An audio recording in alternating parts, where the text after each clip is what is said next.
혹시 그런 생각해 보신 적 있으세요? 눈을 감고 있어도 소리가 어디서 나는지 우리는 어떻게 바로 알 수 있을까요? 그 비밀은 놀랍게도 우리 뇌 속에 이미 내장된 아주 정교한 GPS 시스템에 있습니다. 지금부터 그 과학을 한번 파헤쳐 볼 건데요. 아마 깜짝 놀라실 겁니다. 자, 지금 저랑 간단한 상상 한번 해볼까요? 눈을 감고 주변 소리에 한번 집중해 보세요. 저쪽 뒤에서 열쇠가 땡그랑 하고 떨어지고 오른쪽 창밖에서는 강아지가 짖고 있어요. 우리는 보지 않고도 너무나 자연스럽게 그 소리들의 방향을 알아채죠. 사실 우리는 이 능력을 너무나 당연하게 여기는데요. 그 짧은 순간에 우리 뇌는 엄청나게 복잡한 계산을 해내고 있는 거거든요. 이번 시간에는 바로 그 놀라운 비밀을 한번 풀어보려고 합니다. 그 비밀을 푸는 첫 번째 단서는 아주 간단한 데서 시작합니다. 바로 우리에게 귀가 2개 있다는 사실이죠. 그러니까 우리 뇌는요, 양쪽 귀로 들어오는 소리의 아주 미세한 차이를 비교 분석해서 소리가 왼쪽에서 오는지 오른쪽에서 오는지를 판단합니다. 이 과정에서 아주 중요한 2가지 핵심 단서를 사용하게 됩니다. 무려 1907년에 레일리 경이라는 분이 이 2가지 단서를 듀플렉스 이론으로 정리했는데요. 뇌가 양이 시간차, ITD라고 부르는 것과 양이 강도차, 즉 IID를 활용한다는 거죠. 자, 이 둘이 어떻게 다른지 하나씩 한번 살펴보겠습니다. 먼저 양이 시간차, ITD입니다. 간단해요. 만약에 오른쪽에서 어떤 소리가 났다고 해볼게요. 그럼 당연히 오른쪽 귀에 먼저 닿고 아주 미세한 시간 차이를 두고 왼쪽 귀에 닿겠죠. 우리 뇌는요, 이 마이크로초, 그러니까 100만 분의 1초 단위의 시간 차이까지 감지해낼 만큼 정말 정밀합니다. 특히 파장이 긴, 낮은 소리의 방향을 파악하는데 아주 효과적인 방법이에요. 다음은 양이 강도차, IID입니다. 이건 훨씬 직관적이죠. 소리가 나는 쪽에 있는 귀에 소리가 그냥 더 크게 들리는 현상이에요. 근데 왜 이런 차이가 생기는 걸까요? 그건 바로 우리 머리가 소리를 가로막는 장애물 역할을 하기 때문입니다. 이걸 좀 멋진 말로 머리 그림자 효과라고 부릅니다. 그런데 이 머리 그림자 효과가요, 소리의 높낮이에 따라서 좀 다르게 나타납니다. 낮은 소리, 즉 저주파는 파장이 길어서 장애물을 만나도 쉽게 휘감아 돌아가거든요. 그래서 머리를 그냥 휙 넘어가서 양쪽 귀에 거의 비슷한 크기로 들려요. 반면에 높은 소리, 고주파는 파장이 짧아서 직진성이 강하죠. 그래서 머리에 딱 막히면서 반대편 귀에는 음향 그림자가 생겨서 소리가 훨씬 작게 들리는 겁니다. 바로 이 원리 때문에 뇌는 이 강도 차이를 주로 고주파 소리의 방향을 찾는 데 사용합니다. 자, 그러면 이 시간차, ITD와 강도차, IID만 있으면 모든 소리의 방향을 완벽하게 알 수 있을까요? 아쉽게도 그렇지가 않습니다. 우리 뇌가 풀어야 할 아주 까다로운 문제가 하나 더 있거든요. 바로 이 문제입니다. 좌우는 알겠는데 위아래 그리고 앞뒤는 어떻게 구분할까요?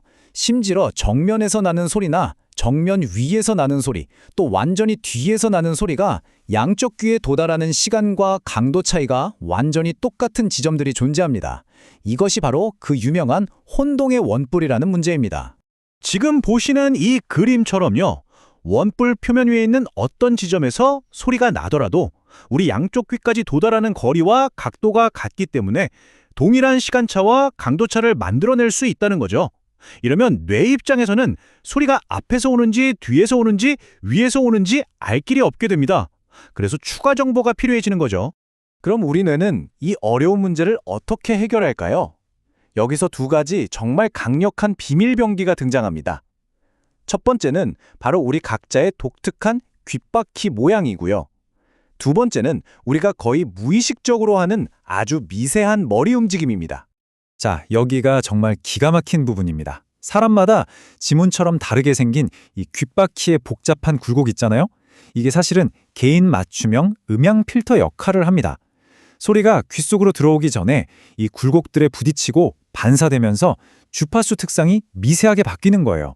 예를 들어 위에서 오는 소리는 특정 고주파수 대역이 살짝 강조되면서 우리 뇌에 이건 위에서 오는 소리구나 하는 단서를 주는 거죠. 즉, 이 귓바퀴가 바로 소리의 높이 채널을 감지하는 우리 몸의 내장 센서인 셈입니다. 정말 놀랍지 않나요? 그리고 2번째 해결책은 바로 움직임 그 자체입니다. 우리 보통 어디서 소리가 나지? 하면서 무의식적으로 고개를 살짝 돌리거나 기울이잖아요. 바로 그 순간 양쪽 귀에 도달하는 소리의 시간차와 강도차가 실시간으로 역동적으로 변하게 됩니다. 우리 뇌는 이 변화의 패턴을 즉시 분석해서 아, 이 소리는 앞에서 나는 거였구나, 뒤가 아니었어 하고 혼동의 원뿔이 주는 모호함을 순식간에 해결해 보려는 거죠. 자, 지금까지 우리 몸이, 우리 뇌가 어떻게 소리의 위치를 파악하는지 그 생물학적인 원리를 살펴봤는데요. 그럼 이제 과학자들은 이 놀라운 시스템을 어떻게 기술적으로 재현하고 있는지 한번 알아보겠습니다. 여기서 핵심 개념이 바로 머리 전달 함수, 영어로는 HRTF라고 하는 겁니다. 이게 좀 말이 어렵죠? 근데 간단히 말하면 이겁니다. 앞서 설명한 머리 그림자 효과랑 귓바퀴 필터 효과를 전부 종합해서 360도 모든 방향의 소리가 내 머리와 내 귀를 거치면서 어떻게 변형되어 들리는지를 수학적으로 기록한 일종의 개인 맞춤형 데이터 지도라고 생각하시면 돼요. 그러니까요, HRTF는 말 그대로 개개인의 음향 지문이나 마찬가지입니다. 사람마다 귓바퀴 모양도 다르고 머리 크기도 다르니까 당연히 제 HRTF랑 여러분의 HRTF는 미세하게 다를 수밖에 없는 거죠. 그럼 이 음향 지문을 기술에 어떻게 적용할까요? 과정은 아주 정밀합니다. 먼저 사람의 귀 속에 아주 작은 초소형 마이크를 넣고요. 모든 방향에서 들려오는 소리의 변화를 하나하나 측정해서 그 사람만의 HRTF 데이터를 수집합니다. 그리고 이 방대한 데이터를 디지털 필터로 만들죠. 이제 어떤 소리든 이 필터에 통과시키기만 하면 우리 뇌는 이 가공된 소리를 듣고 마치 실제 그 공간, 그 위치에서 소리가 들리는 것처럼 완벽하게 속게 되는 겁니다. 이게 바로 우리가 평범한 헤드폰 하나만으로도 실감나는 3D 입체 음향을 경험할 수 있는 핵심 원리입니다. 자, 이제 이 모든 과학적인 이야기들이 우리 실생활과 미래에 어떤 의미를 갖는지 살펴보면서 슬슬 마무리해보겠습니다. 네, 지금까지 우리가 다룬 내용들은 그냥 신기하다 하고 끝나는 과학 지식이 절대 아닙니다. 이미 우리 주변의 기술을 혁신하고 있는 아주 중요한 핵심 원리죠. 생각해보세요. 가상현실, VR이나 증강현실, AR에서 극도의 현실감을 만들려면 이 기술이 필수적이죠. 또 게임에서는 등 뒤에서 다가오는 적의 발소리만으로 위치를 정확하게 파악하게 해주고요. 영화나 음악에서는 말 그대로 현장 한가운데에 있는 듯한 생생한 경험을 만들어줍니다. 이 공간 음향 기술이 컨텐츠를 즐기는 방식을 완전히 바꿔놓고 있는 겁니다. 마지막으로 이런 질문을 한번 던져보고 싶습니다. 우리의 청각 시스템을 이렇게 완벽하게 모방해서 세상의 어떤 소리 환경이든 만들어낼 수 있는 기술, 이 기술이 정말 극도로 발전한다면 과연 우리가 듣는 소리만으로 현실과 가상을 구분하는 게 의미가 있을까요? 어쩌면 현실이라는 것의 경계 자체가 흐릿해지는 시대를 우리가 맞이하게 될지도 모르겠습니다.